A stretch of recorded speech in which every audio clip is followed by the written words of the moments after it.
matchup won't be won at the glamour positions. It just won't. Good morning to you. Good Thursday morning. I'm Dejan Kovacevic of DK Pittsburgh Sports. This is Daily Shot of Steelers. It comes your way bright and early every weekday if you're into hockey and or baseball. I also offer daily shots of Penguins and Pirates where you found this. It's Steelers versus Bengals, Sunday, 1:02 p.m. in Cincinnati. It's maybe the kind of matchup you'd want your favorite team to have right up front. And maybe it isn't. Here's what TJ Watt had to say to that count yesterday. Yeah, Coach Tomlin's always talking about never warming up to it. And I don't want to say when it's not a division opponent, you are warming up to it, but it's a little bit more sense of urgency for sure because there is a lot of weight behind this game. And that's not lost in the shuffle just because it's early in the season. To me, if there were a preference, if you could pick your schedule, if you could arrange your schedule the way you'd like, I wouldn't do this. I wouldn't do this for the simple reason that on both sides of the football, the Steelers have immense questions in the trenches. And that applies to the offensive line and, believe it or not, to the defensive line / front. I'm going to get into these next couple of days. I'm going to start today with the defensive side because I can tell you from canvassing that locker room that there is one name that gets mentioned way more than any other, and it's not Joe Burrow. It's Joe Mixon. That, I'm told by a couple of the players, has been Mike Tomlin's focal point for weeks now. He's mentioned Mixon regularly to these guys. Everyone understands what they have to do as it relates to Burrow and Jamar Chase and T. Higgins and Tyler Boyd and Hayden Hurst and everybody else that Cincinnati's got in the passing game. Their goal, their mission, before anything else, is to stop the run. If they do that, they feel they can at least make the Bengals somewhat one-dimensional. It's a similar approach to what Baltimore's done to Cincinnati in the Burrow era. I'm not going to say it's been super successful, but it's been a lot better than what the Steelers did last year when they lost both games and got outscored 65-20 aggregately. And also, if we're being honest, let's remember that the Steelers ranked 32 out of 32 whole teams in the NFL last season when it came to doing that. How will that change? Well, the obvious is that they'll be a lot healthier. You'll have, in addition to Cam Hayward trying to play all three defensive line positions, you'll have Larry Ogunjobi new to the fold, and you'll have Tyson Alualu back on the field. That's a wonderful start, but it's going to take a lot more than that. What can you expect at Point Park University in downtown Pittsburgh? Respect, rigor, relevance. That's the Point Park pledge. You'll be treated with respect while being challenged and supported academically to graduate with career-ready, relevant skills. Visit pointpark.edu to learn more. Mixon, as any Pittsburgh fan knows, can beat you a lot of different ways, including catching the ball out of the backfield. As such, it's going to be about a lot more than 2 or 3 down linemen stopping him. It's going to be about TJ and Alex Highsmith sealing off the edges. And yes, those guys are talking a lot about Mixon as well. It's going to be about Devin Bush, hold the cynicism. The one thing that Bush has been able to do well, I guess semi-well for the most part, even through his struggles, has been shutting off screen passes. That was something that he was bang, right on the spot, able to do as a rookie. It's going to be important this time around as well. Miles Jack has to seal the middle behind the defensive line. And I asked Alualu how he felt the 2 inside linebackers behind him were doing in this particular facet. Playing behind you at inside linebacker, you're obviously in for a big challenge. A lot of communication that has to happen, everything else here. What are you seeing right now out of them behind you? I think they're playing fast and getting a better understanding of this defense. And I think that's key for us to play better run defense. and just overall, just better defense in general. So it's good to have those guys step up to the challenge, and I'm just kind of excited. It starts with the run defense. That's all everybody's doing right now. Can we just face Joe Mixon already? Right. You want to make splash plays and affect the quarterback, but we got to get to that point by stopping the run. Now, I don't mean to make this sound like if you shut down Mixon, you win the game. That's the problem with facing a team that just went to the Super Bowl, is they've got a lot of different ways they can beat you.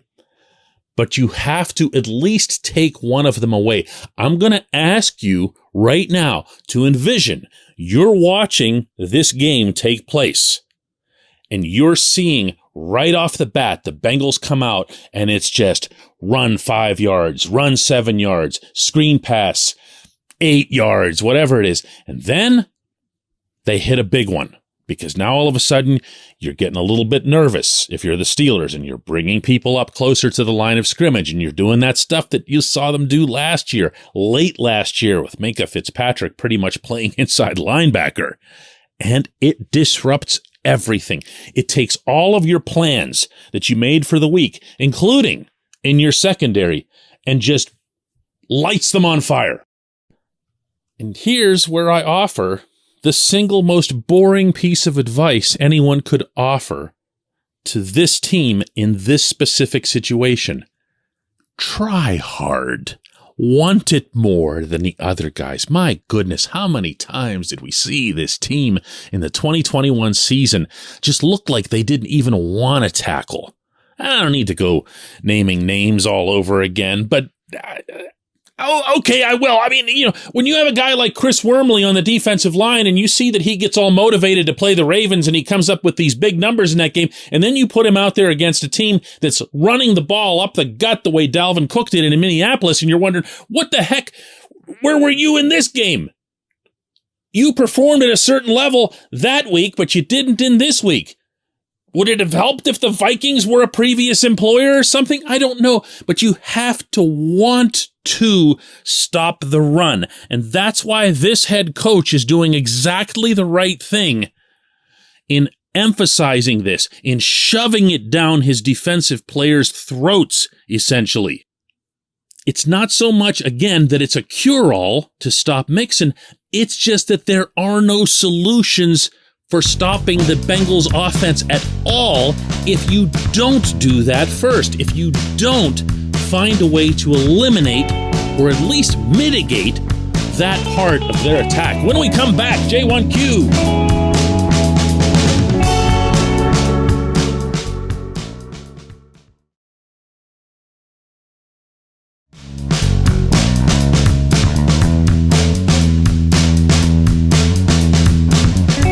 Of Daily Shot of Steelers is brought to you by our friends at Mike's Beer Bar. They're located directly across Federal Street from PNC Park. They are the one, the only, the premier destination in Pittsburgh for craft beer. More than 500 craft beers available, more than 350 of those local, and more than 80 of those on tap. Mike's can't be topped, not for beer, not for the awesome kitchen and menu that's available, and not for all the special events that are going on there. Check them out online at mikesbeerbar.com. Mike's Beer Bar, right across Federal Street from PNC Park. And today's J1Q comes from Joe Abraham, who was far from the only one to respond to yesterday's lead subject about Franco Harris not at all being deserving of having his number retired by the Steelers. Joe says the Immaculate Reception started the Steelers. I love you, DK, but absolutely disagree on this. Franco is a Pittsburgh legend. Joe, I'm not going to go over yesterday's show, and pound it into the ground. I have no intention whatsoever of making it a running theme. I said almost everything that I'd want to say on that show. Probably actually toned it down a little, to be honest with you. I did notice a distinct pattern in the responses, though, and I want to bring that up today. The people, for the most part, nothing is universal, who were in the Pittsburgh area in whatever form around 20 years ago, whenever the big flap happened between the Penguins and Franco and the Cleveland company with which he aligned. That was a massive episode here in our city. And if you weren't here, if you're a Steelers fan who lives everywhere, and they really, really do more than any other Pittsburgh team, they're global, you wouldn't have been privy to either that information or that emotion that went into that. The people who were here for it were like, yeah, way to go, DK. That's exactly telling him. Don't ever let him forget that. He tried to kill one of our franchises. I got a lot of that yesterday.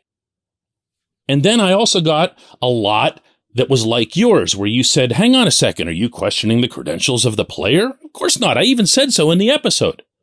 3-time All-Pro, 9-time Pro Bowler, 4-time Super Bowl champion, the third leading running back in NFL history at the time that he retired. What kind of moron goes after his credentials as a player? I did say that I felt Terry Bradshaw has superior credentials and that Bradshaw would have been a better choice in this context if you were just going by players.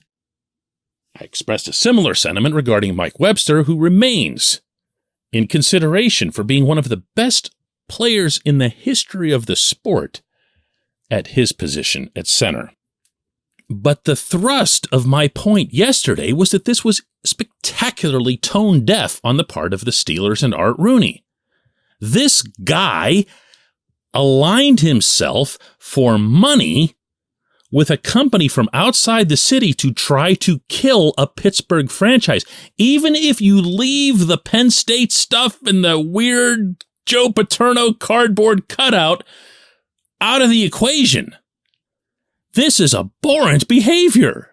This is something that I don't think has precedent in Pittsburgh sports history. It's not even something that you've heard of anywhere. So what ended up happening was a lot of people heard this on this program for the first time. And they've already had their minds made up about Franco for 50 years. Well, he was my hero. He was this, he was that. And you don't want to hear anything bad about someone who was your hero. No one does. I don't either. But that's not going to stop me from expressing my very strong and very firmly held belief that this is a lousy guy, and this was a lousy thing to do on the Steelers' part. And if that upsets somebody's memory of the way they remember, such and such player or such and such play from forever ago, I'm sorry, that's not my responsibility. My responsibility in this role is to share with you what I think, what I've learned, and what I continue to learn on the job. That was a decision that the Steelers made. This was my view of that decision, and that was that. I appreciate the question. I appreciate all of the feedback that I got yesterday. And yes, I appreciate that you said very nicely there that you love me. That's a pretty nice, cordial way to convey the point that you were making and the discussion that we wanted to have and hopefully just did. We will have another one of these tomorrow, and as promised, I'm going to switch it to the other side of the trenches before hitting the road for Cincinnati. Thanks for listening.